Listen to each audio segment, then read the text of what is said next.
Hi everyone and welcome. It's my great pleasure to welcome you to the very last day of NAPCAN's National Child Protection Week webinar series. It's been a big week and we're really happy to be ending with this important conversation. My name is Helen Fogarty and I'm part of the NAPCAN team. Today's webinar is entitled Let's Get Our Words Right, How to Craft Messages That Drive Child Abuse Prevention, and it's something that's really important to our work. Firstly, I'd like to begin, of course, by acknowledging country, in particular paying my respects to the traditional custodians of this beautiful land. Today, I'm on the lands of the Turrbal and Yagara people in the Anjan. That's land that was never ceded, always was, always will be Aboriginal land. I'd like to pay my respects to elders past, present and emerging, and extend that to all the elders from the lands where you're watching today, and welcome any Aboriginal or Torres Strait Islander colleagues who are logged on. Also really grateful this week to the First Nations people who've been part of our webinar series. They've shared their knowledge and stories about connecting with children and culture, and a lot of their stories are things that I've remembered from this series. In particular, there's been a lot of talk about deep listening. And as Judy Atkinson said, this concept is really such an important gift from Aboriginal people, and it's something that we're all trying to get better at. So thank you. Now, a bit of important housekeeping. If you're not familiar with GoToWebinars, which is not uncommon, the control panel is on the right-hand side. If you run into any technical issues, please ring the NAPCAN team. There's some things there in the chat to help you problem solve. And there's a little questions function at the bottom. Just add any questions and comments in there. We won't have a lot of time today for questions, but we really like hearing from the audience and we're really happy for your comments. And just so you know that anything you put in there doesn't go to everyone, it just goes to the organisers and the panelists. I always think that's useful to know. There'll be probably some handouts and links that'll be posted in the chat function as we go along. And of course, all our webinars are recorded and they'll be posted on our website. If you've registered today, you'll be sent an automatic link, and we put together a bit of a resource sheet at the end of each webinar. So that has a lot of those links too. So don't panic too much if you sort of miss some of those things. So of course, the reason we're here on this particular day is that it is Child Protection Week. It's been a very big and productive week, and thanks to everyone who's been involved. This, as I said, is the final webinar, but it's not too late to share social media posts or get a little bit involved. And yeah, so you can go to our website and find out a little more there. National Child Protection Week each year for us is about really sharing this message that every child in every community needs a fair go. And this year we're focused on a theme of where we start matters. In many ways, getting our language right is a really great place to start. And if you know me, you'll know I'm really interested in this. I'm really passionate about how do we get our framing right, how do we get our messages right. I come from a comms background, and the times when we used to sort of craft messages based on what we kind of thought sounded good or what we thought would get people's attention. So when I first came across this work, I was really excited because it gave us evidence. And like all our work, we really want to be basing it on evidence. And there's been a lot of different research that's happened. Nat and Annette will touch on some of these, but today I really wanted to focus on sort of going back to the start and I guess focusing on a couple of key principles. So mainly, how do we avoid triggering three big, powerful but unhelpful attitudes, and that's fatalism, individualism and othering. So I'll leave that to Nat to cover, but I just want to say that these are things that are relevant to pretty much any social issue that we're dealing with. So juvenile justice, mental health, climate change, and of course, child abuse. So for us at NAPCAN, it's really so directly relevant to our work, and it's so directly relevant to Child Protection Week, and particularly with the Australian Child Maltreatment Study that came out in April this year. That was an amazing piece of research and an amazing opportunity for us to do better for our kids. And it's what we need to kind of underpin a prevention strategy and inform the way that we do things and transform the way we do things. So it tells a very strong story about the prevalence and the impacts of abuse. If you haven't seen it, do check it out. But if you have heard it, you'll probably remember how you felt. And it's natural to feel quite overwhelmed by the statistics. And a lot of us just feel like we want to tell everyone how bad things are. But the study also gave us a lot of information about things that we already know, like child abuse is preventable, it's a whole of community issue, and it needs a whole of community response. So today we want to talk about why it's so important to keep the solutions, the stories of efficacy, the vision and the hope in our work so that we can, I guess, win the hearts and minds of all Australians. So I just want to reflect quickly that this week that's happened a lot. We've seen a lot of really great people speaking about these issues, and in particular some of the researchers from the Australian Child Maltreatment Study are really skilled at giving this story about we can do this and how we can do this. So that's been great to see, and yeah, we're all kind of working on this together. So this session's a little bit like my own kind of dream coaching, and I'm really happy to have you all here because it really has to be a collective effort. That's probably enough from me, and now I'm going to magically bring our two speakers onto the screen, Nat and Annette. It's probably a good time to also say this doesn't happen magically. There's a lot going on behind the scenes, and our NAPCAN team are amazing. We've been involved with about 8 webinars this week in 5 days, and it's a bit scary back there sometimes. And mostly, we don't have a big kind of a big admin or IT team. So this is sort of people like me back there working all of this out, and it's really it's just, they are the unsung heroes. So firstly, we have Nat Kendall Taylor. Nat is the CEO of the Frameworks Institute in the US. Without exaggeration, he's one of the leading experts in the world on how do we use social science to create positive social change. He's one of those people that you can listen to over and over. Many of us have heard Nat speak before. But each time I learn something new, I learn a clever trick or a clever phrase. We had Nat involved with Child Protection Week in 2019, so some of you may have even met him then. And that's sort of the first time a lot of us kind of became converts, I guess. And secondly, we have Annette Michaud.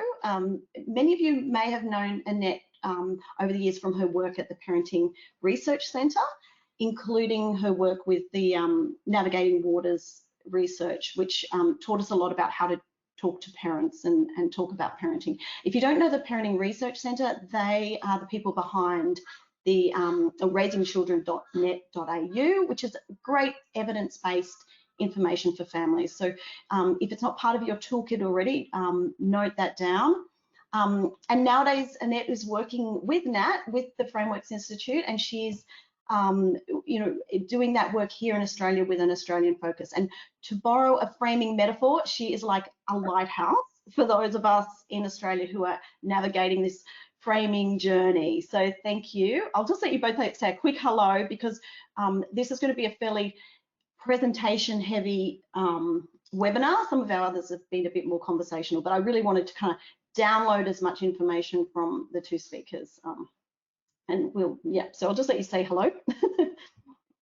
Hi, folks. Good to see you all again. I'll be talking with you more in a second. Over to you, Annette.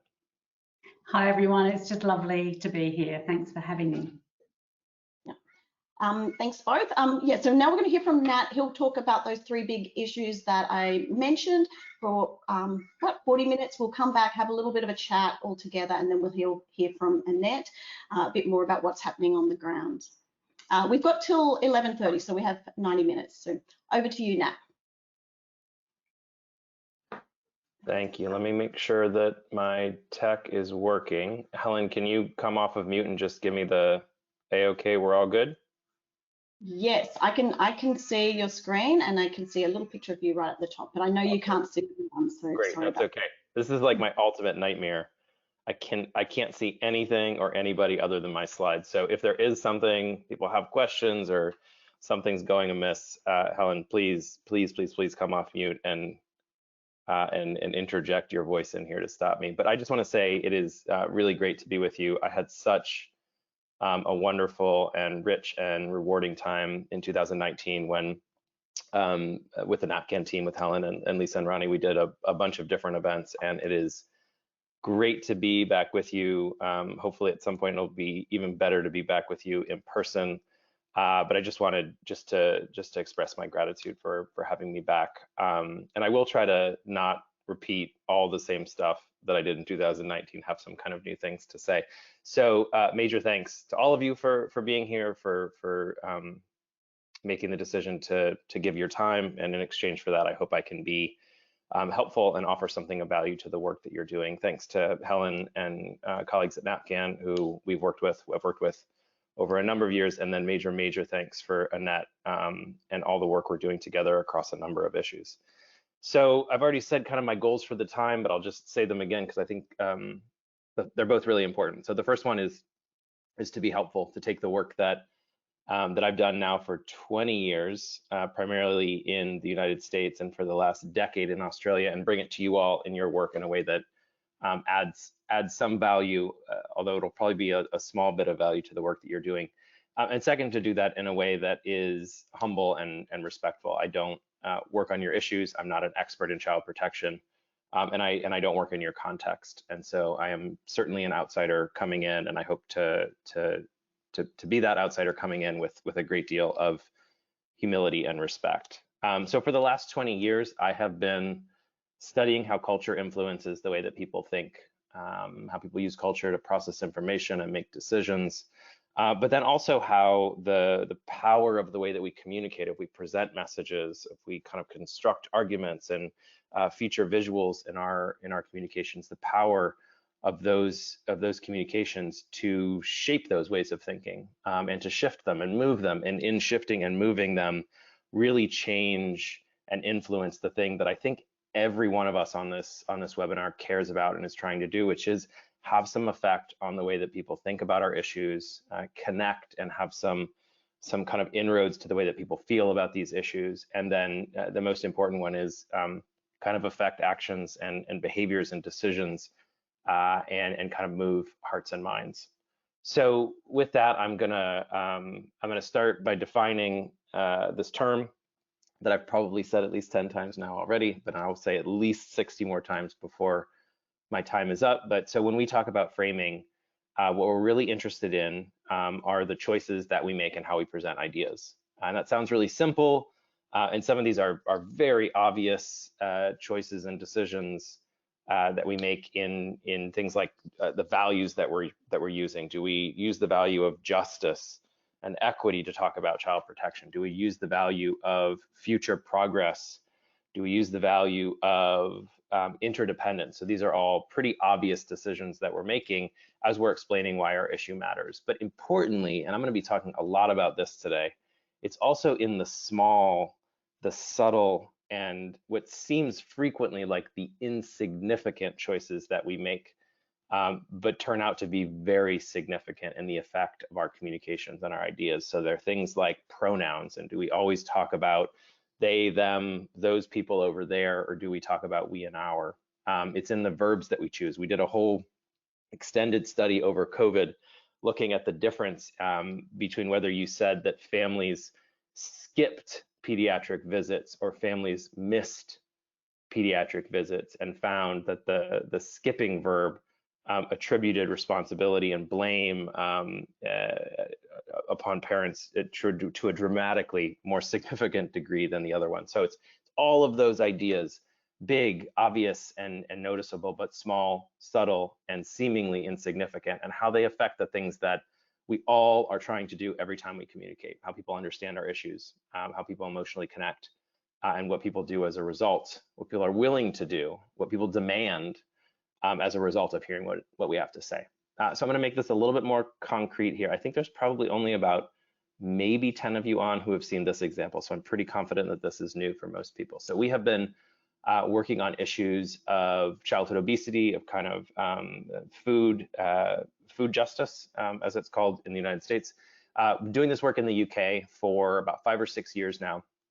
And as part of this work, we run online experiments. So we get, in this case, a large representative sample of people from the UK, and we randomly assign them to read one of a set of different messages. So the way that this works is Helen logs on and she reads a message about a childhood obesity intervention at a contextual level, so something designed to kind of address the social determinants of childhood obesity. But that message about the program is framed, the introduction, the first sentence, kind of sets the idea or positions the information as being about childhood obesity.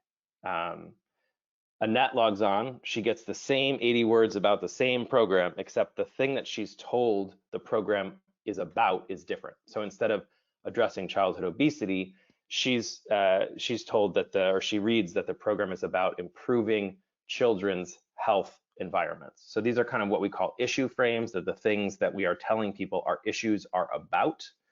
And then everybody, irrespective of the version of the frame that they got, answers a set of questions designed to measure how supportive they are of a set of prevention, kind of upstream policies that are designed to address childhood obesity. So what you're going to see on the next click are two green bars are going to appear, and what those green bars are going to show you is the difference that hearing just those different introductions to the message has on people's support for policy. And so you see, hopefully, to me, what's like a really dramatic finding, hopefully it looks as dramatic to you, but that addressing childhood obesity frame is actually depressing people's support for policies that are all about kind of addressing the context, right? Limiting the way that food is kind of able to be marketed and the placement of products, availability of healthy food. So that telling people that it's about childhood obesity is depressing people's support for those policies. Telling people that the program or the issue is about improving child's health environments has the opposite effect. So it dramatically increases the degree to which people are supportive of those upstream prevention-based policies.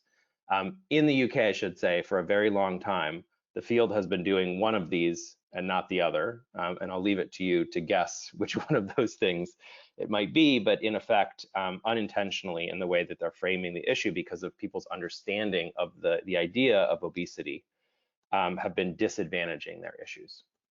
And so when we go back to this idea of framing, kind of being about these choices, what we tell people things are about, the values that we use, in the example before, there's actually a metaphor in there, kind of referring to the food environment, all those choices and how they affect the things that we care about. The connection between this and the thing that kind of really is my specialty, which is cultural mindsets, which we'll talk about for the rest of the time, is that cultural mindsets are the pathway through which the things that we say affect the way that people think, feel, and act. So in the case of the previous example, the frame of childhood obesity calls forth into mind these very individualistic, decision-based, lifestyle, behavior, choice ways of thinking, which then make people less willing to support context-based prevention policies.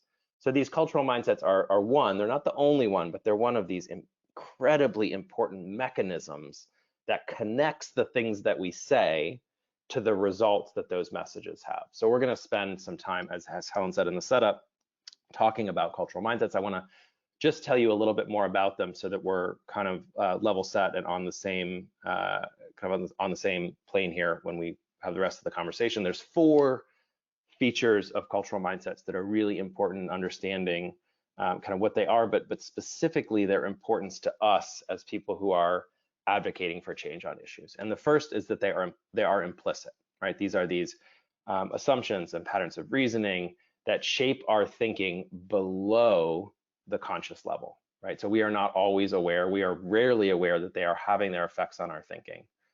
Second, they are incredibly powerful in shaping how we see the world. They're incredibly powerful in informing what we see as normal and expected, what we demand, and what we see as kind of outside the bounds of sensibility. So they are these lenses that shape how we see the world and therefore how we act in it.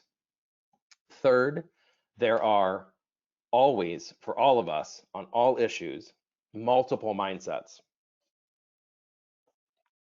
that we have available to us that we can use to shape our thinking. Now, None of these mindsets are wrong, and I really am going to caution against this kind of right-wrong way of thinking about mindsets.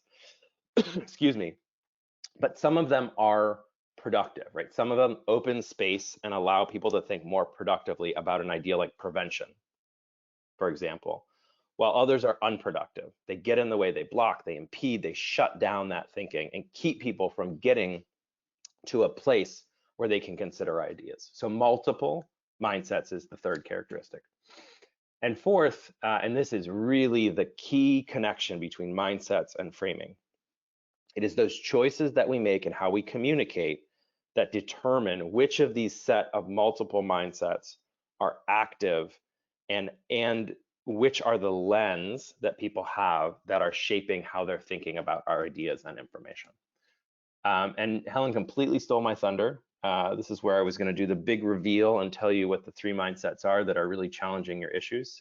You can pretend you didn't hear her and just listen to me for a second. But in the work that we've done in Australia over the last decade plus now, whether it's about, most of the work that we've done has been about parenting and families in early childhood, but these mindsets are also coming up in work that Annette and I are doing right now with some wonderful colleagues on disability rights. There are these three mindsets that really predictably challenge the issues that you're working on, that really make it hard specifically to think about ideas of child protection, of child maltreatment, of abuse and neglect. And so they are, the first one is the idea of individualism. And so what we're going to do for the rest of my time, for the rest of my 28 minutes, is I'm going to go through each one of these. I'm going to kind of talk about the effects that these mindsets have in people's thinking, feeling, and acting. I'm going to tell you how we frequently, and I'm putting myself in the we here, communicate in ways that unintentionally activate these mindsets. And then we're going to go through a set of practices that we can all use to kind of counterbalance and counteract these mindsets and open up lines of thinking that allow people to get to our ideas and support our solutions in more productive ways. So individualism, the sense that the world is the way that it is and issues are the way that they are as an exclusive result of how hard people try, of the decisions that they make or do not make to exert their willpower, their grit, their gumption, and their drive. Now, it turns out that that those things matter, right? That choices are significant.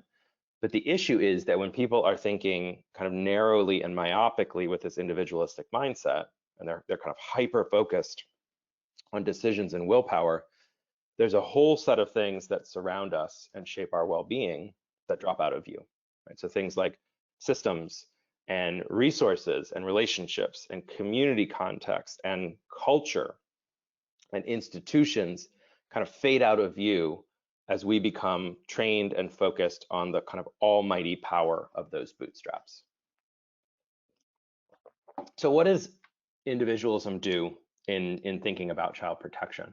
So there's three things that I just want to highlight, which you're probably already thinking about. So the first is when people think individualistic, when people are over-focused on choice and willpower, grit and gumption and drive, it puts responsibility on young people and families themselves, right? It kind of absolves society and public policy and the choices that we make about how we set up systems of any responsibility and heaps it onto the backs of those who are directly experiencing these issues. Second, because of that, is it misguides our solutions thinking. So it leads us to focus on better decisions and more effort, and occludes the importance of resources, supports, relationships, context, all those things that I said. And finally, to kind of sum this up, this is the mindset that keeps us from seeing child protection as a public issue, right? So this makes the issue one that's seen as a private trouble, but not as a public issue. And so if you think about something as a private trouble, it becomes exceedingly difficult to be supportive of efforts and initiatives to allocate public resources to address what people see as private troubles and problems.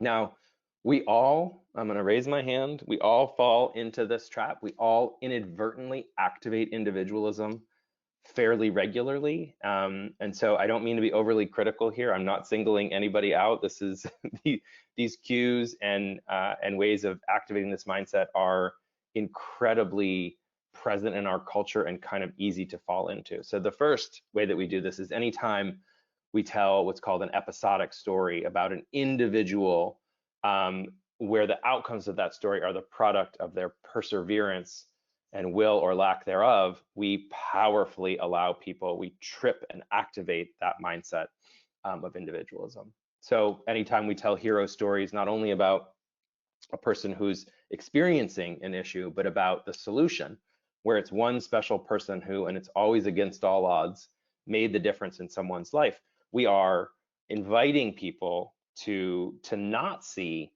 the effect of all of the things outside of that one individual savior who makes the difference. That makes the difference. And we do this every time we kind of overemphasize and represent these verbs of choice and control and decisions in our communications.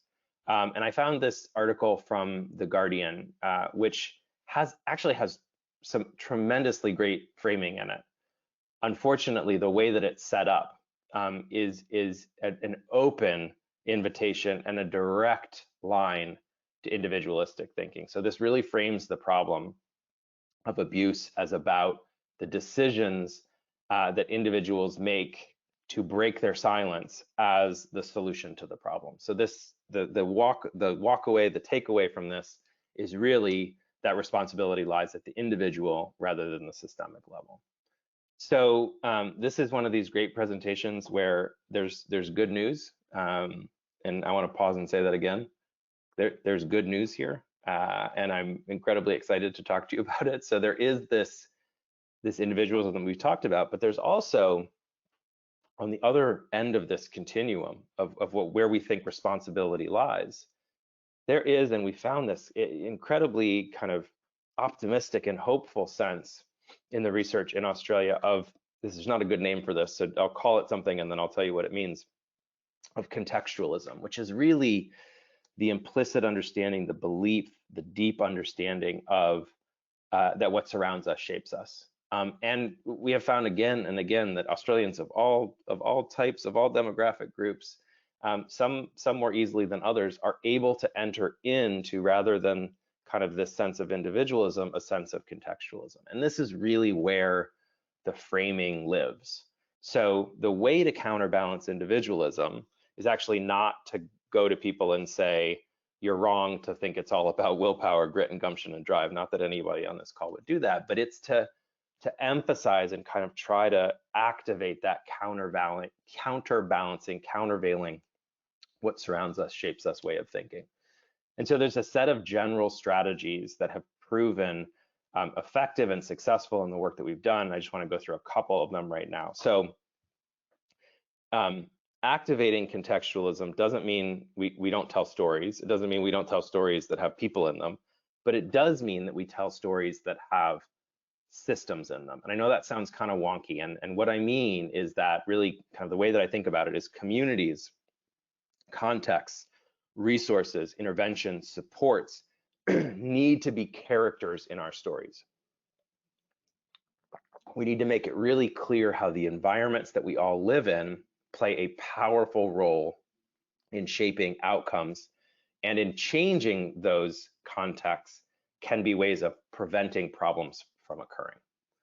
A lot of this is about explanation. So in some communications recommendations I've seen, people kind of are recommending that people kind of avoid deep explanations of what causes issues and really just home in on a kind of declarations of there being a problem and a solution.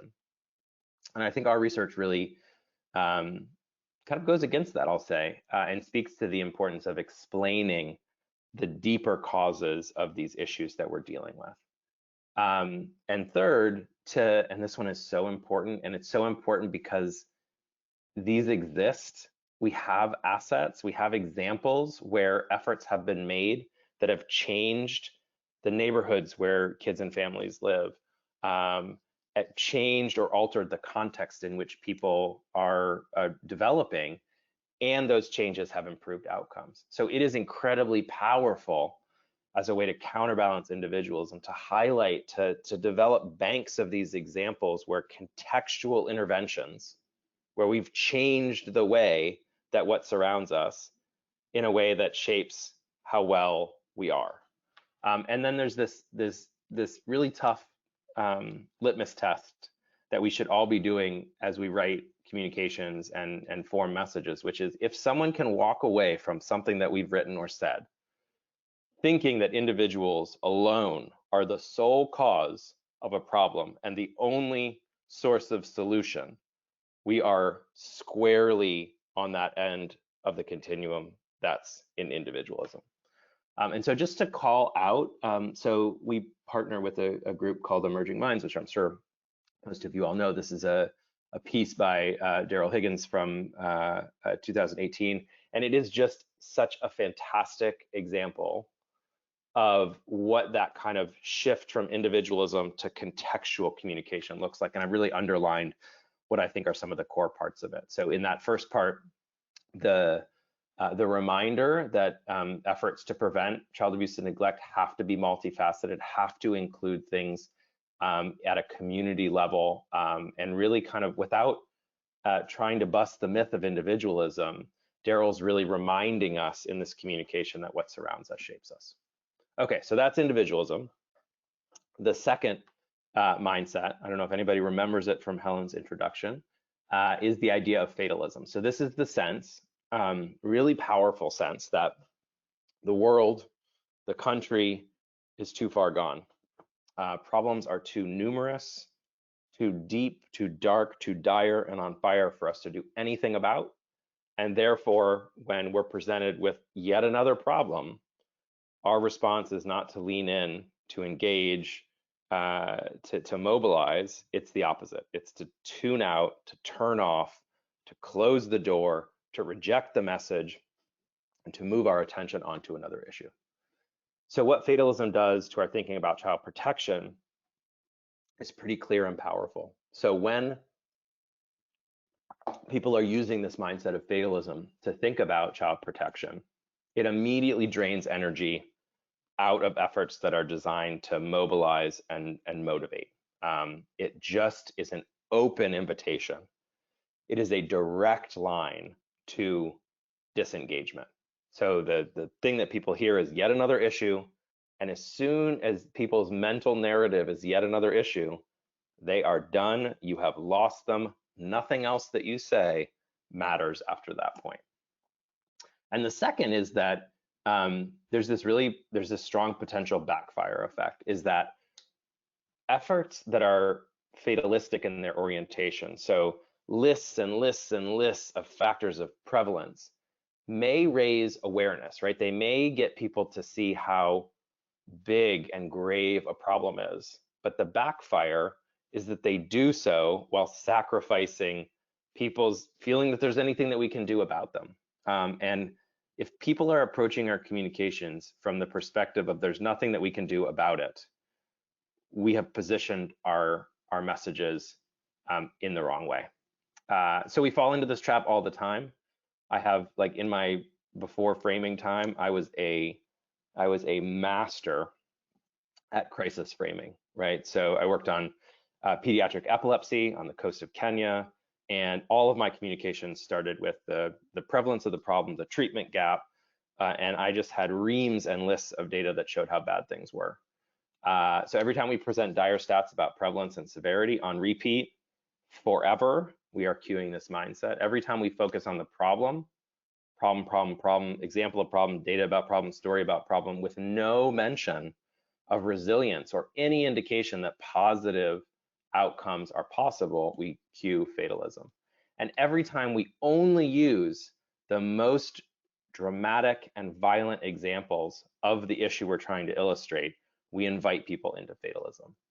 And so I found this piece, which is, so my comment here is not about the study that's been referenced. It is about the kind of style and way that this information, that these data are presented. So presenting people, first of all, the image associated is incredibly broken and fatalistic in its orientation. That's like probably the first thing that people see the first invitation, but then just anytime we have these big, long lists of overwhelming, depressing, emergency inflation inducing statistics, we are cueing fatalism. So there's good news on this as well.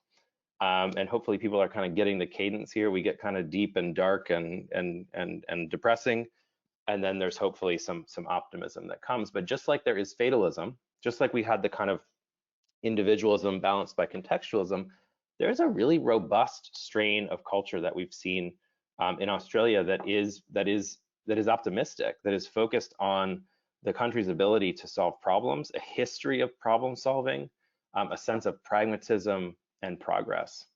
And so, just being about problems, research has found is really problematic. So this research that I'm talking to you about right now, and the recommendation, the place that I'm going, is really dealing with two concepts. So first of all, the idea of urgency, which is that crisis, how deep, how important, how grave we are presenting an issue.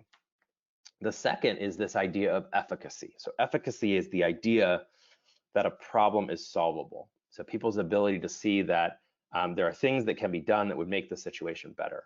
And research for about 2 decades now has found very consistently the following 3 things. So when you present information that is overloaded on urgency, so overloaded on urgency is that article that I just showed you, and really thin on efficacy, really thin on the sense that there are solutions, the result is fatalism. The result is immediate, rapid, direct disengagement. And just to be really clear, this is not where we want people to be if our job is to build public will, to get people to see that prevention is not only desirable but possible. It turns out just flipping the script also doesn't work. Kind of being all rosy and Pollyannish about an issue doesn't help, because the reaction there is just boredom. That people know there are problems, and if yours is one that's really not that important, people aren't with you. And the kind of magic combination here, and again, this has been found, is where we're able to frame an issue as being important, to having gravity, but also to have an equally robust sense of solutions, of efficacy, of problem solvingness, of examples of ways that issues have been solved and outcomes have been improved. And so the recommendations really here are about ways of thinking that kind of force us to come to a better balance in our communications between this idea of urgency and this idea of efficacy. So just first of all, to make sure that there are always solutions in our stories, that the stories, that when we tell stories, they're not just stories about the depth and gravity of problems, but that they are counterbalanced by a sense of optimism and aspiration about the ability to solve those problems. Second, that we're activating values. So there's a set of values. I've been using words. So values are the things that we tell people an issue is about and why it matters. So the idea of pragmatism, of problem solving, of innovation, these are all values that activate that countervailing sense of progress and pragmatism.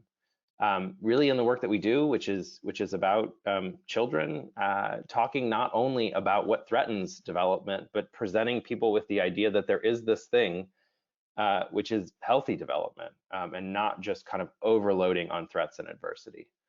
But at the end, I do want to emphasize that sometimes when we're helping people develop more efficacious communications, people kind of tip, kind of overload on efficacy and forget the urgency. So this is just my reminder that presenting people with a sense that this is a grave and serious issue remains important.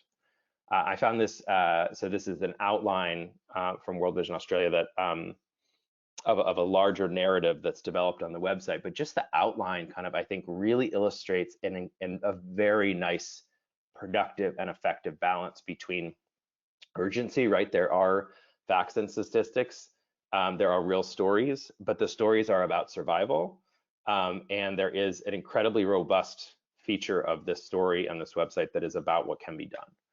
And so just to emphasize that as a really kind of productive balance. Okay, so last but not least, and I would say that if we're not kind of overwhelmed by this point at these two. The third one, the third one will definitely do it to me. This is the most toxic, the most problematic, the most pernicious of these three in the work that you all do, is people's sense of otherism. The immediate way that people construct in and out groups, that people see issues about kind of us versus them, they, them, those people over there, and the ease at which we put on a zero-sum lens on the world, whereby any more resource or any better outcomes for one group by definition means less resources and worse outcomes for other groups. So I hope it's really easy to see why this is such an obstacle in the work that we do. So what this does, and I've just kind of done this, is if a problem is clearly constructed and framed as being about them, if it's their problems, not our problems, then it becomes really hard to garner support and build demand for policy change. And again, this is one of these cases where we might have a backfire. So really activating otherism by leaning in on stereotypes and kind of pulling heartstrings that frequently go along with them may raise awareness of an issue, but in so doing, inadvertently reinforce stigma and contribute to the way that outgroups are dehumanized. So we fall into this trap all the time as well. Every time we talk about whole groups of people consistently again and again as being vulnerable, we activate otherism. Every time we remove, again, unintentionally, we remove agency from individuals in a group, we activate otherism. Every time we use those pronouns of they, them, those consistently, we activate otherism. And every time, and this one's kind of interesting, every time we talk about whole groups of people as being kind of uniform, we essentialize those groups of people. We invite people to apply their existing stereotypes and stigmas to those groups of people. Now, I'm going to use this, and hopefully this isn't overly critical, but it's a really short example of kind of how deeply built in these cues are into the way that we talk about issues. So this is just a quick example of an outline of what's on a particular page. And here you can see, I think there's like, in this short amount of words, there's like 6 or 7 cues for otherism. And it's really hard to read something like this and not think about they, them, those people over there rather than we and our. So the good news here is that not only is there this strong sense of otherism, but there is a powerful sense of collectivism. There is a way that people can think in terms of we, in terms of our, rather than they, them, and those people. So the way of countering otherism is to lean in very strongly and to spend our kind of creative energy in thinking about how we can constantly remind people not only of an us versus them world that we live in, but in the world of we and our and shared responsibility and collective benefits. So we really want to show where we can examples that illustrate the interconnected, the interdependent nature of society. We want to remind people, and I think this is really, we found in our work in the UK, particularly powerful when it comes to child protection, of reminding people of our collective responsibility, not only for our kids, but for all kids, is an incredibly powerful value for activating this. We want to watch our pronouns and our labels really carefully. This is something you can do, like when you're reading through a communication, I do this a lot, is you really look out for those they, them, and those. You find those words that are like vulnerable or at risk, and you try to use some other labels and some other ways of constructing sentences that don't force you in to that otherizing mode.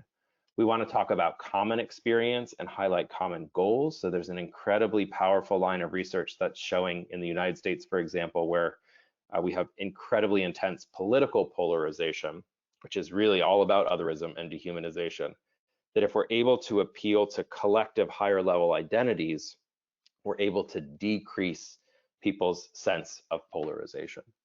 We want to place responsibility on the systems causing harm and not allow people to infer, kind of connecting to individualism, that those problems are caused by people, the people experiencing the problems. And we want to show how parents and young people are active characters with skills and strength. This last part is sometimes called asset framing. And if you're interested in this, I realize this is kind of a high level, and I just want to acknowledge that kind of getting off of that otherism in the way that we communicate is incredibly difficult because of the depth at which it's built into our communications. If you'd like to learn a little bit more, we have a series on our website which is called Fast Frames, which I realize is kind of cute and a little bit silly. But the third episode in that series is all about some strategies that you can use to kind of get away from othering, specifically around ideas of vulnerability. And here's an example, which I think does this really well, kind of leans into kind of at the very beginning, reminding, cueing for people that what we're talking about is at the community level, not the individual level, really using examples of kind of getting signatures together as a way to activate a we rather than an us and them.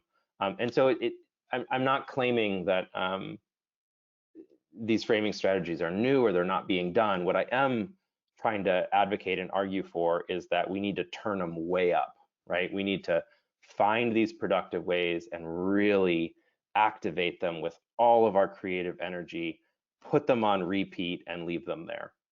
And so I'm going to end with, I always try to end with a quote. I think this is one that most people haven't seen. So this is from Walter Lippmann, who was kind of one of the founders of communications and framing research, who said that the way in which the world is imagined determines at any particular moment what people will do. And I don't think Walter Lippmann knew he was talking about mindsets here, but this is really a quote that speaks to the power and importance and role of mindsets in determining what people see as possible and what people demand as a result.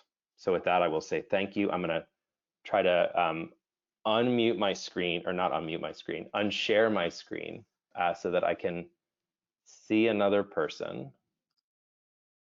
Yes, there we go. And we're going to stop for about, hey, Helen, we're going to stop. It's good to see a face. Stop for about 10 minutes, I think, and Helen is going to throw some questions that you all have, some comments, some concerns. I'm particularly interested in kind of where in your work you've seen these three mindsets and where you see the most potential in using some of these counterbalancing strategies. You can also go off script and not answer either one of those questions and throw me a really easy question because it's almost 9 o'clock my time. Oh, yes. Yeah, Nat, I should have said that before. Nat is actually in the US, so he's really doing us a favor being here. Yeah, that's a lot, and thank you. You just kind of like link that all together so well. I just thought interesting that because you were finishing on that point about how do we counteract the othering. The first question that popped up in our chat today is one that often often sort of pops up, and that's this question about what are these better words for victim, survivor, vulnerable, at risk. I think you touched on a little bit, and we will definitely go and look at the fast frames. But if either of you have something to say a little bit more on that, because that is, I know that probably everyone on the call is sort of that's one of the bits we do find hard. Yeah, it is hard, and it's hard. It's hard in part because the answer isn't a thing. The answer to vulnerability isn't just a word that you swap in instead. So that's why it's hard. So I hope I really acknowledge that what I'm talking about here is not like an easy line edit where we're just taking out a couple of words here and putting in a couple different words, but really it's about ways of avoiding framing issues so that people think that it's those groups who are responsible. So it's really about being clear early, often, and consistently about placing responsibility on context and systems, right? So it's that move, and that's essentially what vulnerability framing doesn't do, right? Vulnerability framing makes the problem all about the people, right? Vulnerability framing leads us to see that the issue is a broken person, not an ineffective or broken system. And so again, not a satisfying answer to a very simple and straightforward question, but it's really about thinking about how we can use language that puts the light and the responsibility on the systems and contexts that people are in, and really actively prevents people from essentializing groups that are experiencing those issues. Yep. Annette, do you have anything that you would add? Do you have a magic word, Annette, that you use instead of vulnerability? I do, and I'm about to reveal it. Okay, I'm all ears. If only. And my comment just to add to what you were saying was I haven't been at the SNAPE conference, the big conference that's just wrapping up in Darwin at the moment. But I noticed and have noticed for a number of years that our Aboriginal and Torres Strait Islander colleagues are very good at talking from strengths and talking about inclusion. And I know I noticed Professor Paul Gray, I think he's the chair of SNAPE, was quoted on LinkedIn talking about what we need for all children to thrive in Australia. So he was really expanding. I mean, the focus is on First Nations children, but he, in his speech, was talking about all children and what they need to thrive. And I thought it was just a wonderful example of inclusion and including all of us in this. And I think we're seeing it a bit with the voice too, that the voice to Parliament is all about all of us. It's not just about Aboriginal and Torres Strait Islander people. So yeah, I think we've got some really nice current examples from First Nations people who have been leading the way on this recently. So yeah. Yeah, I noticed that too. Two more resources. I'm sorry, Helen. Two more resources that I'm aware of stateside that might be interesting to people. So there's a practice that's kind of founded by a colleague of mine named Trabian Shorters called asset framing. So it's basically what you're talking about there. He has a great website. Look up asset framing, Trabian Shorters. I don't think I can drop it in the chat, but somebody can. And it's really all about how you, without being glib about there being problems. I mean, that's the difficulty, is you all work on issues that are problems, right? And so how do you talk about problems in a way that doesn't obscure the fact that those experiencing them are not problems, right? So that's a great resource. And then there's another scholar at University on the West Coast of Australia at UC Berkeley named John Powell, who has these great ways of talking about this idea of what in the United States is called targeted universalism. So it's the idea that we talk about what all need, but only some get, which allows you to kind of go from this kind of all perspective that Annette is talking about, but also make the necessary points about the fact that not everyone is experiencing those issues. Not all needs are being met in the same way. Yep, great. We have had a lot of questions about whether the slides will be available, and I believe you are happy to share the slides, Nat. So I think if we all look back over Nat's slides and Annette's slides that are coming up there, and then go and do our fast frames and our asset framing, we certainly will know a lot. I just one other, this sort of relates to that. Someone's asked about, when we're trying to do, for organizations that are trying to do fundraising, they kind of struggle with this because they really do want to get like the attention of people. Did you have anything to say about that? I do, Helen. So you're setting that one up. So I mean, we work with and have for almost a decade, more than a decade now, a child protection organization in the UK called the NSPCC, the National Society for the Prevention of Cruelty to Children. That is a mouthful. And they came to us with this question. They said, we know that the way that we're fundraising is actually backfiring when it comes to our mission of preventing child abuse. And the ask was, can you help us figure out if there's a way of doing fundraising in kind of a different way that allows us to bring in the resources that we need? They don't accept any government money, so all of their resource comes from fundraising, while also having these larger benefits that we're trying to have. We recently conducted a very similar project with the Smith Family Fund. I hope I'm getting that right. Smith Family Foundation. The Smith Yes. family? Just the Smith family? Okay. We Americans want to always put an extra word on everything. And the ask was the same there. And without getting into too much detail or talking about things that I'm not supposed to be talking about, it is possible, right? You can frame fundraising appeals in ways that are not overloaded on that crisis, dim, grim presentation of kids experiencing adversity. You can nod to more aspirational ideas that solutions are there and possible. And when we are there and possible, not impossible. And when we've tested and really worked hard at developing things that do that, we've shown in both of those instances that you can raise as much money and have these positive effects that you want to have on mindsets and kind of moving thinking towards seeing prevention as something that's a viable possibility. Mm-hmm. It's really hard though. I'm not going to lie. Like it's much easier to do the kind of way that fundraising is done and bring that money in than it is to kind of work really hard at trying to have your cake and eat it too. Yeah, and Ned, I guess you're involved in some of these things that are happening in Australia. I've noticed even billboards, campaigns. Obviously, this does sort of it is filtering through because I notice everything starts with together we can, all sorts of topics. Yeah.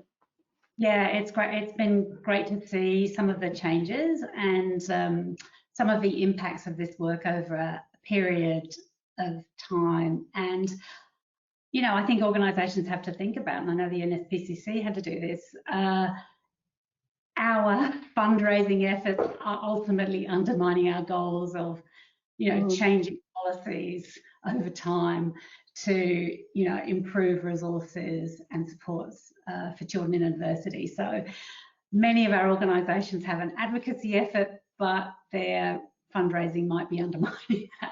So it's a key issue for all of us in Australia, how we start to shift the narrative right across everything we do. Hard, but it kind of needs to be done in the longer term. And just one more thing that came up when Annette was talking. This is really good. Why you should always have like a two-person thing. I can actually like think while someone else is talking, and she can think while it's fantastic. Is one of the main things that motivated the NSPCC was that the people who were accessing and using the services they provided absolutely hated the way that they were fundraising, hated it. And so it was affecting the way that people uptook and accessed the services that they were providing. So they were fundraising in a way that discouraged people from interacting with the services they provided. So, I mean, that's a pretty big problem, I would argue, right? And so that kind of framing not only affects how kind of society writ large thinks about an issue, but it has real effects on the people who are experiencing the issues. And obviously, those are not intended by people who do fundraising in that way. I don't mean to say that, but it's another really important dimension of what you're talking about, Helen. Yeah. There's another sort of theme through the questions that actually relates to that, and I guess it is this thing that no one wants to feel powerless and vulnerable and at risk. And so there have been some questions about people who want to share their story publicly. And I guess what you're saying is we can share those stories, but we add in those characters to show the context and the agency. Can you talk a little more about that? Because the media stuff and the how do we tell the stories is that needs a lot of work. Yeah, I mean, I'm not a fundraiser. So I'll just, you should know that right from the beginning. I'm like a fundraiser's nightmare probably because I tell them to stop doing all the things that they're currently doing. But like it's rare, but we do a lot of kind of storytelling and narrative work with people with lived and direct experience with issues. It is really rare that someone wants to tell their story and have it only be about their struggles and problems, right? I actually cannot think of a single instance in which we've engaged with someone with direct experience, and that is the story they wanted to tell, right? The story that they want to tell certainly has a difficulty and an issue, but they're all about, I mean, in someone's story, they are clear that they have agency, right? They are clear that there are dreams and hopes and skills and, I mean, all these things that are part of their story. So I think it's probably more of an issue of the kind of stories that we tell about people rather than the stories that those people themselves want to be able to tell.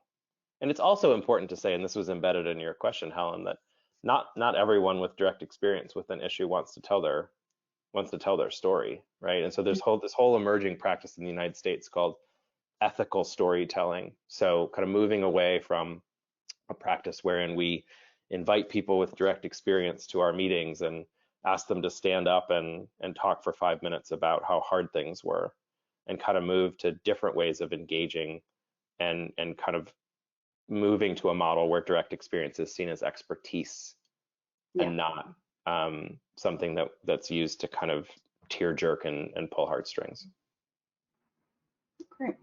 Okay, well, I'll keep us on time. I'll disappear magically. We'll leave Annette here, and I think Nadia's going to share the slides so we can get those up, and Nat and I will disappear. Thanks, Annette. Great, thank you so much, and it's great to be here. I just wanted to acknowledge I'm on Gadigal land and in a very stormy wild sea morning in Sydney, and acknowledge elders past and present and Aboriginal people on the call. Thank you so much for being here. My job today is to give you some of the local examples in Australia of how we've pulled on this framing research and some of the things that have been happening over the last few years. I'll be focusing on the reframing parenting work at the Parenting Research Centre and a little bit on the work on the early years core story. I can't cover in 20 minutes all the framing research in Australia, but I will give a couple of very honourable mentions to the Centre for Community Child Health, because they really were the innovators in Australia, first working with NAP several years ago, Emerging Minds, who've also been mentioned, but also the raft of organisations, and I'm sure including some people here today. And I know Tony Wren, for example, from Anti-Poverty Week, has really taken and run with some of the frames that were developed in the UK around poverty.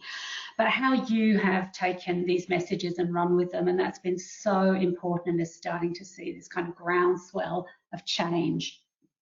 So, as I said, I'll focus on the parenting, reframing parenting research, and also the work that's been done by Telethon Kids and frameworks with partners coming out of Western Australia. So just going to the next slide. As you know, our context at the moment has been very much a conversation around child abuse and neglect because of the prevalence study, this very important study that's come out. And we did start Child Protection Week with Ben Matthews and his call for us actually to revolutionise how we think, feel and act on child abuse, particularly emotional and sexual abuse. Why? Because we know the level of prevalence in Australia now. His call is that it's sobering, but we have to act. And as this quote says, we need to develop more effective ways to prevent and reduce child maltreatment using policy and practice initiatives. And we argue very strongly that in these prevention efforts, we need the framing messages front and centre of what we do to be more effective, as you've heard from Nat, because it's really important that we're changing hearts and minds. And the framing research we've done definitely gives us some tools and solutions, particularly if we use them together and sing from the same song sheet. And you can see from what Nat was saying around the three biggie meta mindsets around individualism, otherism and fatalism, how much that really has impacted our work in the child abuse space, and how important it is we use those countering mindsets that we know can be very productive in the Australian context in our prevention efforts. So we might move on to the next slide now. So I'll start talking a bit more about the reframing parenting research, and that really, as you can see from this image, is about how we use context and contextualize child abuse and neglect.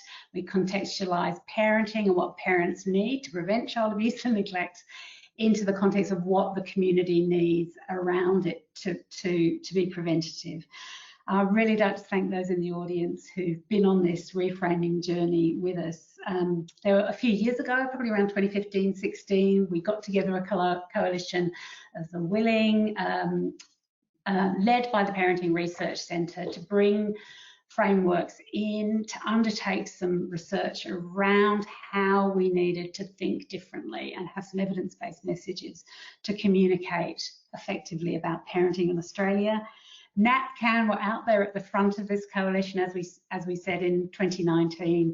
Child Protection Week really featured the reframing parenting research, and it's been a significant part of the efforts, and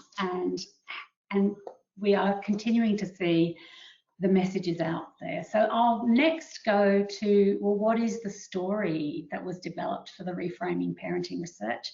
If we just go to the next slide, I'll show you the kind of story arc. And in that, you'll see some of the things that Nat was talking about as well.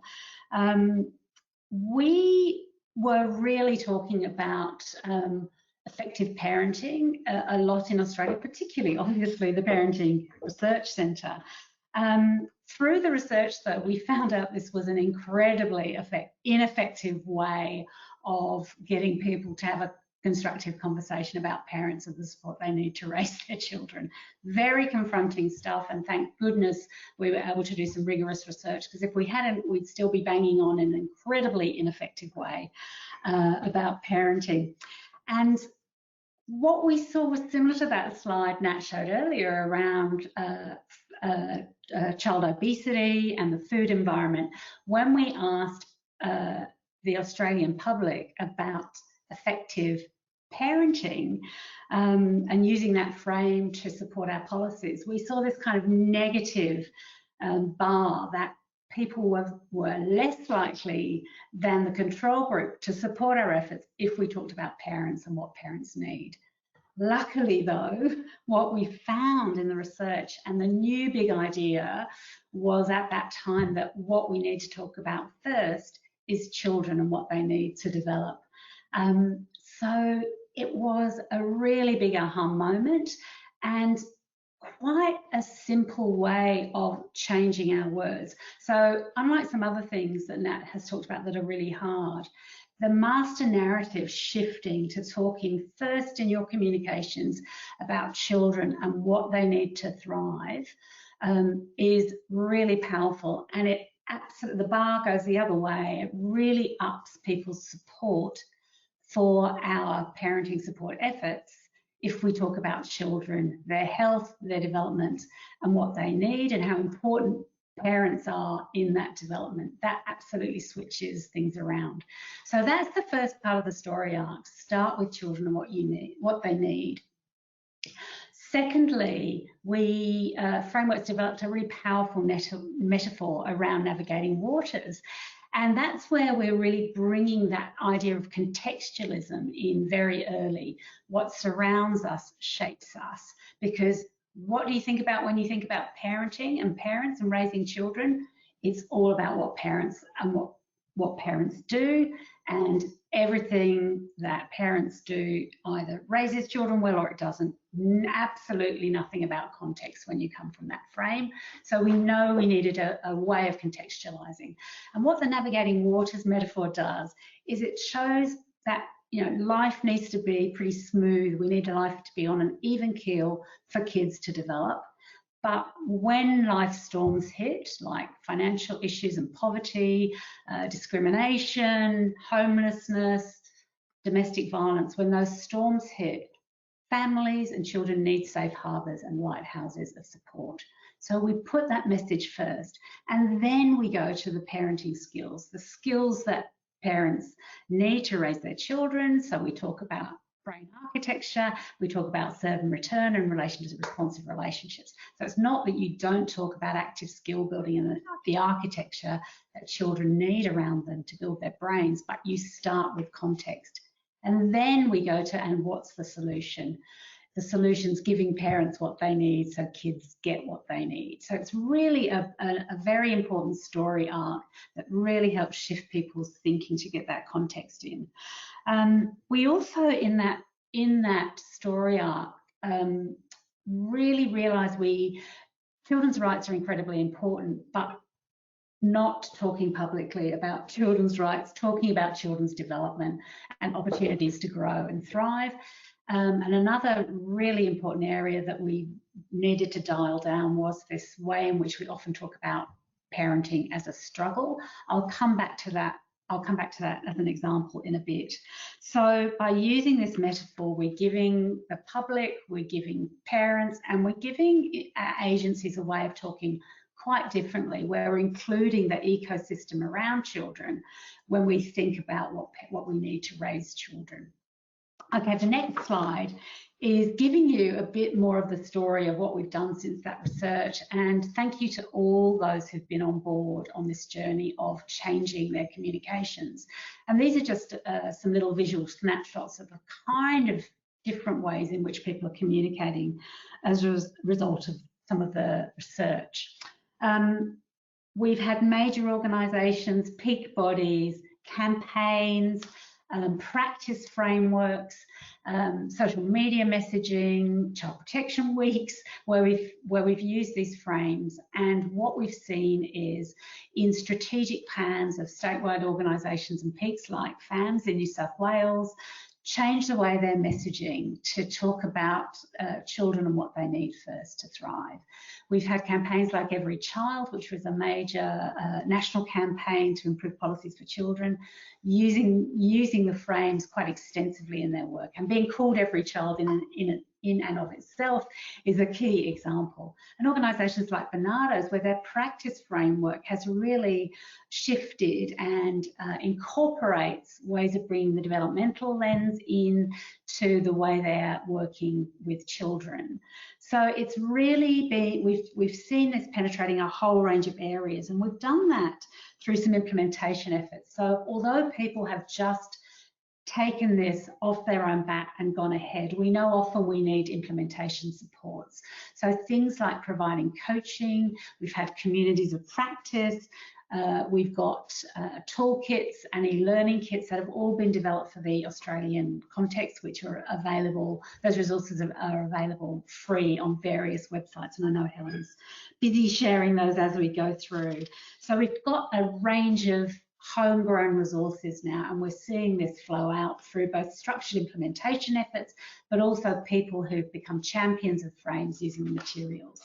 At a system-wide level as well, I just want you to go to the next slide, because the Thriving Queensland Kids Initiative is a great example of how we are embedding some of these messages, these evidence-based messages, into a statewide effort. And if you see the little green engaged public bubble in their kind of systems levers, that's all about using the Australian frames and beyond to ensure that when we're speaking about thriving children, we're using much more efficacious messaging and attempting to avoid some of the meta mindsets, tapping into those meta messages that Nat talked about earlier. So this is a really important effort at a systems level, also using the early years core story in quite an embedded way in this effort. The next slide has also got a couple of examples from community efforts. So Logan Together, where we started off talking quite a lot about strengthening parenting, and have really flipped that across the whole city to be focusing on children and what they need to thrive in a lot of the communications as part of Logan Together. The other one's an example, as I said earlier, our First Nations colleagues have been on frame probably for a lot longer than this framing research has been around. But just looking at some of the SNAKE resources available are really positively messaged around, you know, developing and growing children our way, and the messages are incredibly positive and inclusive. So the next slide is just the example I wanted to pull on from the Raising Children Network. So this is an important resource to use the frames because we get about 5 million parents and others every month accessing the website now. And when we originally did the Reframing Parenting research, we went back and looked at the Raising Children Network, and we'd used a lot of framing around parenting as a struggle. You know, we thought it was a really empathetic way of engaging parents. We know how hard parenting can be. We know sometimes you're tearing your hair out, and this is what we can offer you. But guess what mindset that tapped into? I bet you can come straight to this. It's, you know, really tapping into fatalism, and it actually turns parents away because it feels like if you start there, there's nothing can be done. So people often ask me, well, what do you replace that with? And it's quite simple. You really replace that with children and what they need, whatever the topic is. And it's not that you can't talk about parenting being hard, but what we were doing was constantly leading with that. So instead of that, we're talking about children what they need and giving example after example, but not having this parenting as struggle, this fatalistic look at parenting right out front. Next slide. This is an example where I think some of our academic colleagues are doing a really great job of, and this has come up through what Nat was saying about the voice of those who we serve. They hate being called disadvantaged families and vulnerable families and those photos of them in Australia too. And the work from the University of Sydney, this is just an example, where they're talking about practice elements that support reunification. So they're talking from a, you know, this is how we make our practitioners more efficacious in support of families. This is a systematic review which lists a whole range of practices that are useful to practitioners, but we're not starting with child abuse and neglect. Next slide. So this is just to talk a little bit more about the work coming out of the Telethon Institute. So this work was funded by Minderoo. It's a partnership between Frameworks and Telethon Kids with a whole lot of partners, about 20 partners from across Australia, and some wonderful resources available for free on this website and beyond. This work again is based on this rigorous research in Australia around how to more effectively talk about conception to 5 years and what we need to do differently.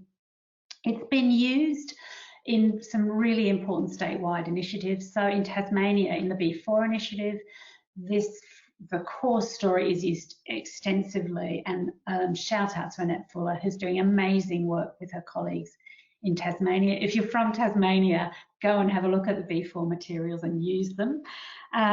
It's also being used in Queensland in the Thriving Queensland Kids initiative. So the other places it's being used is in things like our kind of first 5 year strategies. So I know the, I always forget the name, it's Brighter Beginnings in New South Wales. They're using the core story right through that strategy to enhance practices right across government and non-government organisations in New South Wales, and also in our national child mental health and wellbeing strategy. The core story, reframing parenting messages are deeply embedded in some of our core strategies and policy documents, and safe and supported, that the National Framework to Prevent Child Abuse. Those words in of themselves are some great framing. So we're seeing these in a number of our strategies, and of course in our early years strategy, our national early years strategy, we are advocating strongly and really hoping we see the early years core story absolutely embedded in that strategy, because we know that will make that strategy work better. Next slide is just to show you we have published in a peer-reviewed journal about the work the early years core story work. Colleague Professor Donna Cross was really keen to make sure not only was the work done rigorously, but that it was published to make sure we have some of the Australian research in the peer-reviewed literature. So we have got that resource for you to access. Next slide is just going to the early years core story itself. And this, I think, really brings together nicely what Nat was saying to activate some of the ways Australians can think much more productively about children. So it's really about health and well-being. The reason we're emphasising health a lot more now in our communications about children in Australia is because Australians really get behind and understand the need for children to be healthy, but they also understand the ecology around that health systems are really important, and children, no matter where they are, need access to the health system, and it needs to be available equitably in Australia. So that's why we're using health a lot more rather than some of the other terms we used to use. And why is this important? Because no matter where you live, all kids in Australia should have the opportunity to be healthy and well. Again, you can see we're trying to avoid that kind of othering language here and talking about children no matter where they live. We're talking about all kids in Australia. That's why it's so important. And it matters now and it matters later. The reason we're putting now and later together is because when this was tested in Australia recently, we found that idea of just investing for the future, which is how we used to talk, didn't quite grab people for the now. So it's really important to talk about now and the future when we're talking about the early years. And as Nat said, it's really important to be clear on what the problem is in simple but compelling language. So it's important because lack of support for some disrupts development and undermines health. So it's not okay to wait. We have to act now, and this lack of support can really be damaging and detrimental to young children's development. And a clear kind of call to action. We need to support each and every child according to their needs. Not all children need the same thing. We just need to support them according to their needs, no matter where they live. So we've avoided fatalism here, we've avoided othering, and we have really tried to avoid individualising here. So you can see those meta frames in action and pulling on the frames that we know work. So I'll just go to a few top tips now. The next slide just has a few things that are kind of really important to be thinking about. And if you want more information, there's quite detailed resources about the framework in Australia on the different websites. Key message that you can take away and use right now in all your communications: start with children, what that they need to thrive. That starts with that works with parents on a one-to-one in a family preservation setting, and it also works in our public messaging. Widen that lens to activate what surrounds us, shapes us thinking, and leverage the core story in navigating waters. Think about the system around children and how to talk about that so that people understand that it's not down to the individual and the choices. They're just making bad choices as parents. Build understanding of child development and engage and shift public thinking about parenting. Show how children's skills and abilities develop through this active process of skill building, and use examples of that. So don't just say child-parent interaction is important. Use examples of responsive parenting. Talk about how playing together, doing a puzzle or doing dress-ups is incredibly important because that builds children's brains right now and supports them right into the future. Avoiding judgy language. We haven't talked so much about this, but it really does sheet individual blame back to parents. So we are trying very strongly to move away from these ideas of you have to be a good role model to your child, you need to be a good parent, you need to be effective, you need to improve your parenting, to talking about how you and your child together, through your relationship, through being warm and gentle, can build your child's brain and their body. Avoid lots of talking about parenting struggles. I've mentioned that. It's everywhere. So yeah, just go back to your website and see if you can just take that out and talk about children and what they need as a solution. So look, that's probably where I want to wrap up. Thank you for listening to this piece of the puzzle, and I hope that's given you a little taster for what we're doing in Australia. And I'll hand back to Helen now. Thank you. Thanks so much, Annette. That was really great, and I think it was really nice that you ended on those easy tips too, because I thought earlier on I kind of asked the hard question first, and I was actually going to come back to that and say, you know, some of these resources we're talking about, well, pretty much all these resources we're talking about have some really easy guides, and I think that's just important. So some of the words like the, you know, now and into the future and swapping, some of the pronouns are easy things that we can all do today. But I don't want to go over, I would go over, but I really want to let Nat go to bed. But I have one question I just thought might be quite good to end on. There's a few questions around, yeah, okay, we get that this is for the public, but I think it's worth reiterating that it is also going to work for some of our internal communications, our advocacy work. Someone's mentioned this, you know, the academic papers love that crisis beginning, and you did touch on some of those things, but yeah, could you both maybe comment about that? Yeah, look, I'm happy to go first. When we were doing the reframing parenting research, honourable mentions to organisations like the Benevolent Society. So we were working in a very practical way, actually, as well as thinking about, you know, changing the public's view. We were talking about policy and practice as well. So organisations like the Benevolent Society, we engage quite deeply with practitioners about what this might mean for how they talk to parents and how they talked about parenting, how they talked and engage with parents, and how that could really shift by dialing down the risk lens a bit and thinking about what parents might need to support their parenting, and also what they might need around them, as well as obviously the individual work. So it's a difficult one because we are in the child protection field, and that's my background.